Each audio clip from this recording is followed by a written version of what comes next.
The Super Bowl, bro. We're about to play in the Super Bowl. I feel like it. I know. Oh, no. Welcome to Inside the NFL, brought to you by Infinity. Now, the matchup for Super Bowl 59 in the NO, my hometown, is finally set. The Kansas City Chiefs versus the Philadelphia Eagles. And who better to bring you all the news, all the analysis than Coach Bill Belichick, the 8-time Super Bowl champ, 6 times as the head coach of the New England Patriots, and back-to-back Super Bowl winner Chris Long and Chad. Wait, I won one on Madden. And Chad Ocho Cinco Johnson. I'm your host, RC. But it's a big week with some big games and some big quarterbacks. So we brought in a quarterback of our own. My first snow game, E. Let's get it. And here we have the Heisman Trophy winner, #1 overall pick, and snow game connoisseur, Jameis Winston. What's up, brother? Welcome to the show, my man. I'm still open. Yeah, always open. I should stand up to greet my quarterback, man. You tackle me. Oh, there we go. With all due There respect, we go. thank you. Hey, listen, Ocho, by the way, I know you heard him. He said he's still open. So just in case you want to throw him a couple while we're on the show. Jameis, first of all, thank you for joining us. You played both of these teams. What's a matchup in this game that stands out for you? First, man, I'm grateful to be on here with all y'all, man. Coach, RC, my #1. Got to sack me a few times. Go there. Yeah. But in a game with glitz and glamour, fancy offensive coordinators, to me, it starts with the trenches. I think perfecting that 5 to 7 yards behind, in those 2 A guys behind the center, is going to be the reason for this game. You got Chris Jones, who lines up everywhere on that defensive front, and the Eagles line that's battling some injuries right now. So that's going to be one key thing to see. But also Jalen Carter and Trey Smith, that right side of the Kansas City's offensive line is going to have to dominate the line of scrimmage against 98, who's wreaked some havoc in the playoffs this year. I think it's a great point. You saw it in the game. Juergens had a back, Landon had a knee, and they were both kind of rotating in and out. And when Juergens was out and Dickerson had to play center, they had trouble picking up protections. Yeah. So that's one thing. Going against a Spags defense is very important. Chad, they're talking about the trenches, and we all know that games are won and lost there. But looking at these skill groups, what do you think is the advantage or disadvantage there for each team? Obviously, with the Eagles and what Saquon is able to do, will Spags be able to be exotic and creative enough to be able to slow down the run? Then I look on the opposing side when it comes to the Chiefs. Who day is it going to be? Is it Kelsey? Is it going to be Worthy? Or is it going to be Hopkins? So you never know depending on who they're playing. And Patrick Mahomes is one that never makes mistakes, especially when the biggest moments and biggest games like this one. Coach, for you, how did you sort of set up the weeks to make sure the game plan was in and ready and the guys were prepared for the game? Yeah, Ryan, I think there's 2 things that were important. #1, in preparation.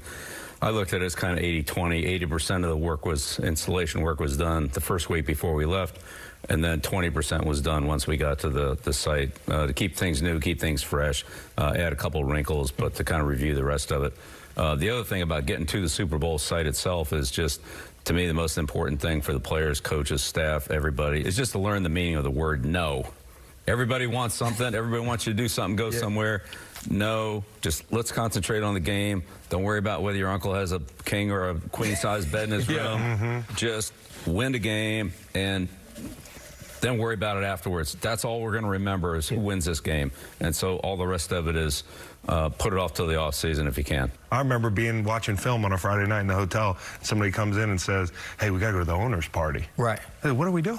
I'm getting ready for a football game. So these are the distractions that if you don't get them done week 1, they're just going to persist. Yeah, and I think it was good my first time that a lot of the Steelers had already been there. Yeah. So they were able to give me that advice of taking care of tickets, taking care of hotels, getting all of those things done early, and also finding someone to help you out with those things so you didn't have to do them. And so there's everything, right? There's the trench war, there's the skilled players, there's understanding the logistics of the week. But Jameis, we all know it comes down to these 2 quarterbacks, Jalen Hurts versus Patrick Mahomes. What do you think is interesting when we speak of those 2 players, and what's going to be needed from them to win Super Bowls for their team?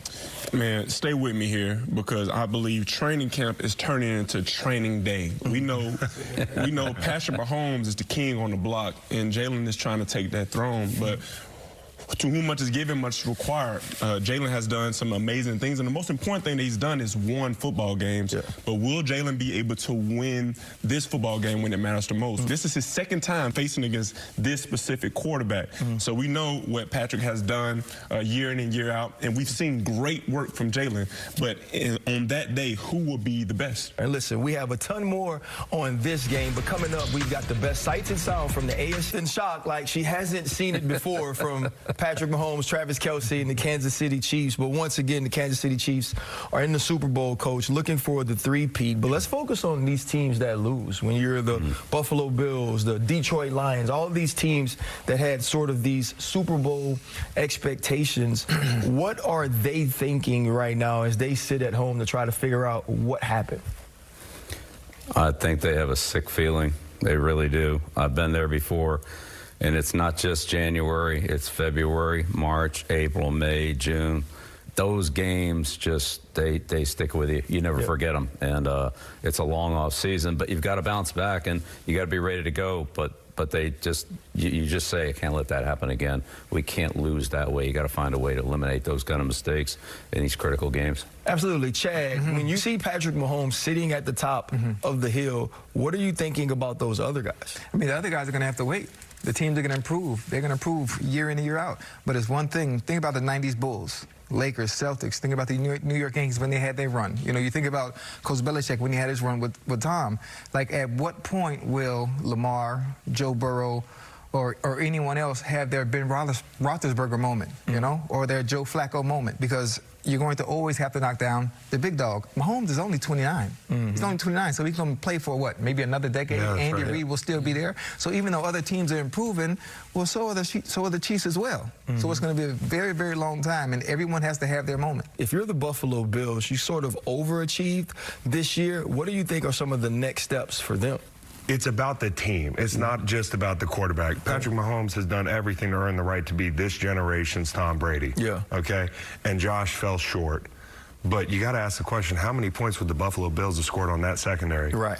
That's not good enough to be in the playoffs this deep, and definitely not good enough to beat the Chiefs, who have played complimentary football and kept good to great defenses on the field through the whole tenure. So I have a question for you. Would you rather be sort of wide receiver by committee, or would you like to know on 4th and 5, I have a guy on the outside that can win in this sort of moment? So when you're in those situations as the quarterback, you're analyzing who can I trust, right? Who's going to win my one-on-one matchup at any given moment? Like, who is my matchup nightmare on their team? Like, who's the duck for them? Like, no question. Has that one player that you like, that person's going to get attacked the whole game. We would call them fish if they were offensive linemen. So if you had an offensive lineman that was a problem, we call them fish. Yeah. But that's what the playoffs are about, too, is finding the weakness.